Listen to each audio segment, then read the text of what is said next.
Welcome to Networking Academy. In this academy, we learn all the networking courses and their certification detail.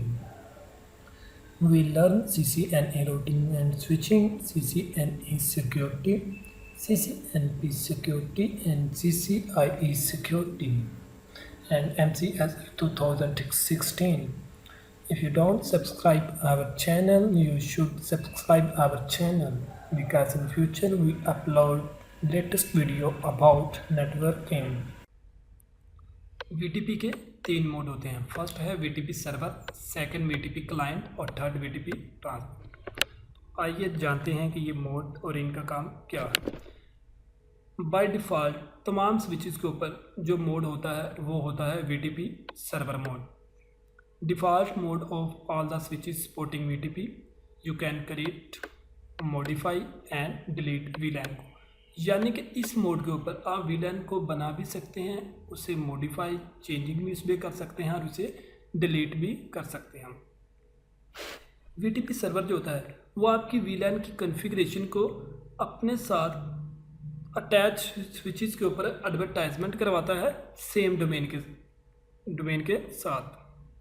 तो जो second mode है जिसे हम client mode भी कहते हैं या VTP client mode, behave like a VTP server. लेकिन इस मोड के ऊपर ना तो आप VLAN को बना सकते हैं, ना ही उसे चेंज या डिलीट कर सकते हैं, और ना ही उसमें कोई मॉडिफिकेशन जिसे आपने चेंज या डिलीट कह सकते हैं कर सकते हैं। तो इसके लिए एक एग्जांपल लेते हैं। फॉर एग्जांपल एक कंपनी है A और सेकंड कंपनी है B। अब कंपनी A ने अपना जो स्विचेस है कंपनी B के साथ शेयर किया हुआ है, लेकिन कंपनी A ये चाहती है कि यानी कि जो कंपनी B है वो ना तो उसकी VLAN को डिलीट कर सके, ना उसमें कोई चेंज कर सके। तो कंपनी A को चाहिए कि वो कंपनी B को क्लाइंट साइड बना दें। जब कंपनी B उनकी क्लाइंट बन जाएगी तो फिर वो क्लाइंट मोड में आ जाएगी और वो VLAN की कॉन्फ़िगरेशन को ना तो डिलीट कर सकेगी और ना ही उसमें कोई चेंजिंग कर सकेगी।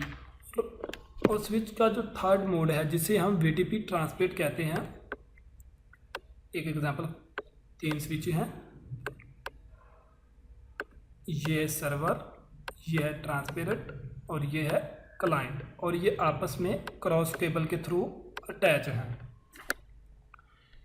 सर्वर जब भी VLAN बनाएगा तो वो उसे रेप्लिकेट करेगा ट्रांसपेरेंट के पास, यानी कि ये जो सर्वर जब भी VLAN बनाएगा तो उसे आगे रेप्लिकेट कर देगा किसके पास, ट्रांसपेरेंट के पास, और ट्रांसपेरेंट उस VLAN को आगे रेप्लिकेट कर देगा क्लाइंट के पास।